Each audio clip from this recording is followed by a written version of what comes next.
Hello, সবাই কেমন আছেন? আপনাদের জন্য সুখবর, আমরা নতুন সেশন নিয়ে আসছি। এই সেশনটা হবে আমরা যত প্রিভিয়াস ইম্পর্টেন্ট ইংলিশ কোশ্চেন আছে সেগুলো ক্রমান্বয়ে সলিউশন করব। কেন সলিউশন করব? কারণ বর্তমানে পরীক্ষাগুলো জব সলিউশন বেস হচ্ছে সবচেয়ে বেশি। হ্যাঁ, যেমন খাদ্যের পরীক্ষা, খাদ্যের টেন্ডার হয়ে গেছে, টেন্ডার হওয়ার জুলাই লাস্টে বা আগস্টে পরীক্ষা হয়ে যাবে খাদ্যের।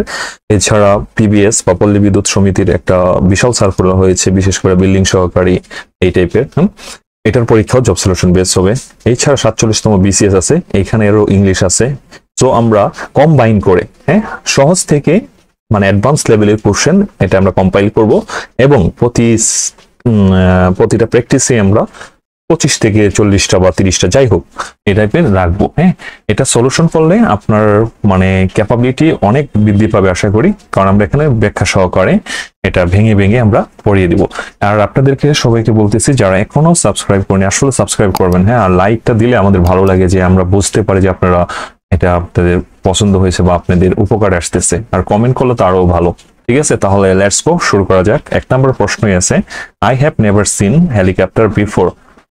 অপশনগুলো দেখি, এনি লার্জ, লার্জ, সাজ এ লার্জ, সো লার্জ। তাহলে এখানে বোঝা যাচ্ছে সব লার্জ দিয়ে। হ্যাঁ, মানে এমন একটা বড় হেলিকপ্টার আমি কখনো দেখিনি। এমন একটা বড় হেলিকপ্টার মানে একটা হেলিকপ্টার উদাহরণ দিচ্ছে যে একটা বড় হেলিকপ্টার দেখিনি। আর উদাহরণ দেওয়ার ক্ষেত্রে আমরা জানি সাজ ব্যবহার করা হয়, সাজ এ বা সাজ এন।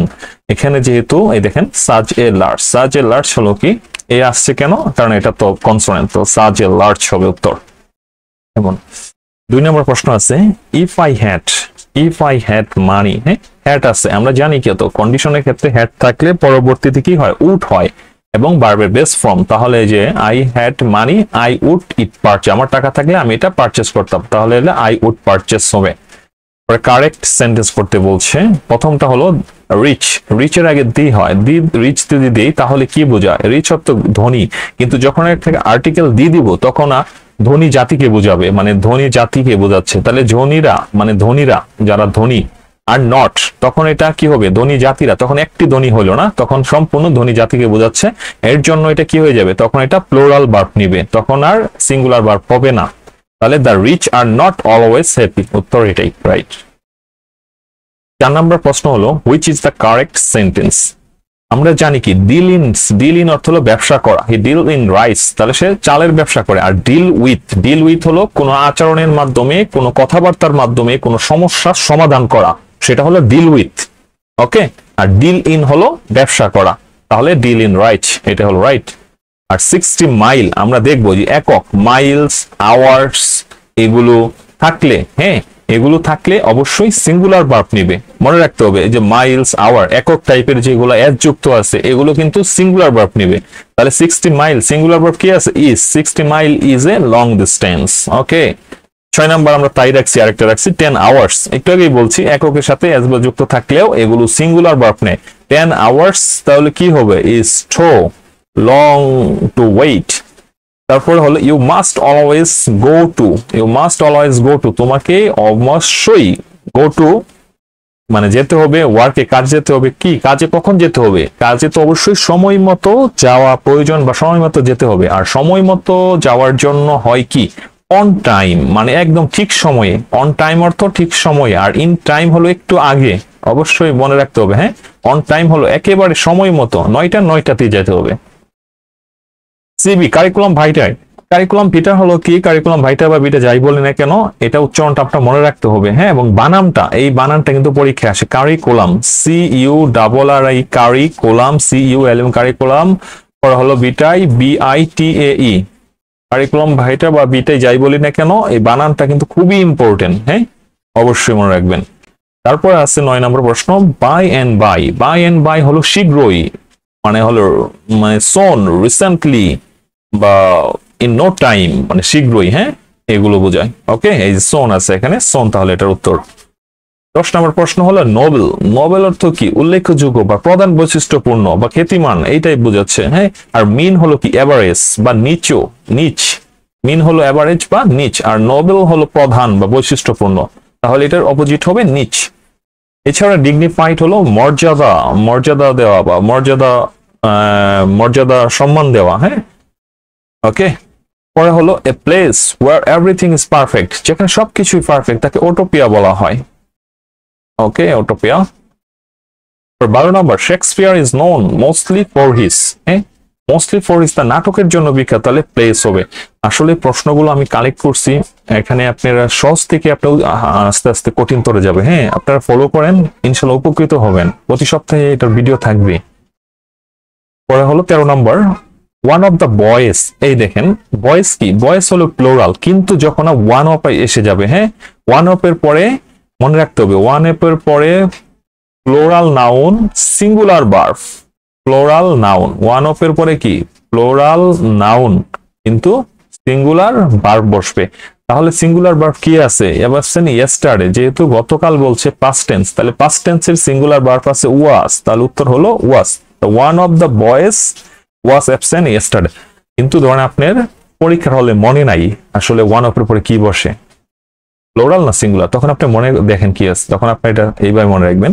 দেখেন ওয়ান অফ দ্য বয়েজ, হ্যাঁ বয়েজ, কিন্তু কি বলছে ওয়ান মানে একক, এতগুলো বালকের মাঝে একজন, একজন ওয়ান মানে কি একজনকে বোঝাচ্ছে, তাহলে ওই হিসেবে ওয়াজটা মনে রাখবেন। কিন্তু আসল নিয়ম হলো ওয়ান এর পর প্লোরাল নাউন হবে, প্লোরাল নাউন হবে, সিঙ্গুলার ভার্ব হবে।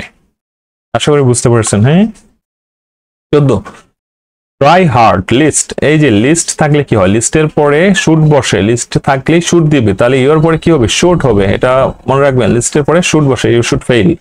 পরে অ্যান অর্ডিন্যান্স, একটা অধ্যাদেশ কি, অধ্যাদেশ একটা ওয়ান কাইন্ড অফ ল, তাহলে অ্যান অর্ডিন্যান্স এ ল। হ্যাঁ এটা কিন্তু ব্যাংকের পরীক্ষারও কাজে লাগবে, এগুলো কিন্তু ব্যাংকেরও আসে প্রায়। প্রিফিক্স, প্রিফিক্স মানে কি যেটা পূর্বে বসে, হ্যাঁ সাফিক্স মানে পরে বসে, প্রিফিক্স হলো পূর্বে বসে একটা নতুন ওয়ার্ড সৃষ্টি করবে। এই যে হিট, হিটের আগে যদি আমরা এই প্রি দিয়ে দিই, প্রি হিট, প্রি হিট হলো মানে হিটে ধরেন পি টাইম বুঝায় যে ওভেন আছে না, ওভেন আমরা কোনো জিনিস রাখি কখন, আগে ওভেনটাকে কি করি, ওভেনটাকে আগে আমরা গরম করি, আগে গরম করি না, সেটাই হলো প্রি হিট, এটাই হলো ওভেনের প্রি হিট অবস্থা। তারপর কি আমরা জিনিসপাতি রাখি গরম করার জন্য। ওকে, দ্য ভার্ব অফ নাম্বার, নাম্বারের ভার্ব কোনটা, নাম্বারের ভার্ব কিন্তু নাম্বারই দিতে হবে, এনুমেরেট দিবেন না, এনুমেরেট দিবেন না। আবারও বলছি নাম্বারের ভার্ব হবে নাম্বারই হবে।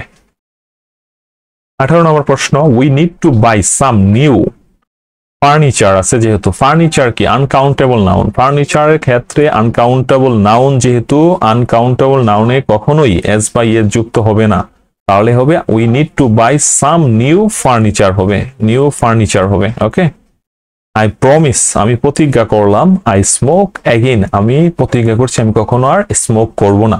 আমরা প্রমিস কখন করি, আমরা ধরেন আমি প্রমিস করলাম আমি আর সিগারেট খাবো না, এর মানে কি প্রমিস আজকে করলাম ভবিষ্যতে খাবো না, তাহলে প্রমিসটা যেহেতু আজকে করছি তাহলে পরবর্তী সেন্টেন্সটা কি ফিউচার টেন্সে হবে।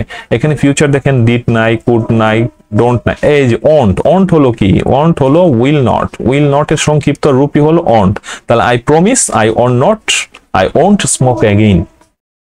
20 নম্বর প্রশ্ন, ফাইন্ড দ্য কারেক্টলি স্পেলড, বললাম না এগুলো পড়লে আপনি যে কোনো জবে আপনি কাজে লাগাতে পারবেন। ডিজিজ, ডিজিজের কারেক্ট স্পেল ডি আই, পরে দেখেন সি দিবেন, এস ই এ সি, হ্যাঁ তারপর হলো এস ই আবার। Okay, disease, D I S E A S E, disease রোগ। Give me all this pen, আমাকে সকল কিছুই দাও, আমাকে সব কিছুই দাও, বাট দিস পেন মানে কলমটি ছাড়া, বাট হলো ছাড়া, বাট অর্থ এখানে কি বোঝাচ্ছে ছাড়া, তাহলে কি ছাড়া, আমাকে সবকিছু দাও এই কলম ছাড়া, কলম ছাড়া আমাকে সবকিছু দাও, তাহলে এখানে বাট হবে। 22 নম্বর হলো অ্যাডজেক্টিভ অ্যাক্টিভ ভয়েস থেকে, অ্যাক্টিভ ভয়েস অফ এত, আচ্ছা এটা প্যাসিভ ফর্মে আছে, movies are not watched by him. Okay, তাহলে হিটা এখানে সাবজেক্ট হয়ে যাবে অ্যাক্টিভে, তাহলে আমরা হি লিখলাম হি। তারপরে দেখবো আমরা কি নিয়ে আছে, আর নট আছে, আর নট ওয়াচড আছে, আর নট তাহলে প্রেজেন্ট টেন্সে আছে সেন্সটা, তাহলে আমরা হি এর পর আমরা কি দিতে হবে, হি এর পরে তো আর নট হবে না, he does not, he does not, আর যে এখানে ভার্ব আছে ভার্বের base form he does not watch, he does not watch কি হবে পরে সাবজেক্টটা অবজেক্ট হয়ে যাবে, তাহলে এটা কি হয়ে যাবে, এটা হয়ে যাবে এই যে এখানে movies, he does not watch movies, কোনটা কোথায় আছে দেখেন, he does not watch movies, এই প্রথমটা উত্তর। 23 number, the dog was running behind, কুকুরটি পিছনে দৌড়াচ্ছিল, হ্যাঁ মানে কুকুরটি কারো পিছনে দৌড়াচ্ছিল। এখনো বিহাইন্ড অর্থ কি পেছনে, বিহাইন্ড, রানিং বিহাইন্ড মানে দৌড়াচ্ছিল কোথায়, পিছনে দৌড়াচ্ছিল, তাহলে এই বিহাইন্ডটা কাকে মডিফাই করতেছে? এই রানিং কে না, দৌড়াচ্ছিল কোথায়? পিছনে। তাহলে বিহাইন্ডটা রানিং কে মেনশন করতেছে। তাহলে আমরা জানি রানিং যেহেতু ভার্বকে যেহেতু বিহাইন্ডটা মেনশন করতে হয়, তাহলে এটা কি হবে? ভার্বকে মেনশন করে কে? অ্যাডভার্ব। তাহলে slow and steady dash the race. Slow and steady, হ্যাঁ, স্লো এবং স্টিডি ড্যাশ দ্য রেস। এই যে স্লো অ্যান্ড স্টিডি কিন্তু দুইটা দেখা গেল, এটা কিন্তু বোঝাচ্ছে অধ্যবসায়। অধ্যবসায়কারী, যারা অধ্যবসায় থাকে, হ্যাঁ, তারাই মানে জয়ী হয়। যখন দুইটা ওয়ার্ড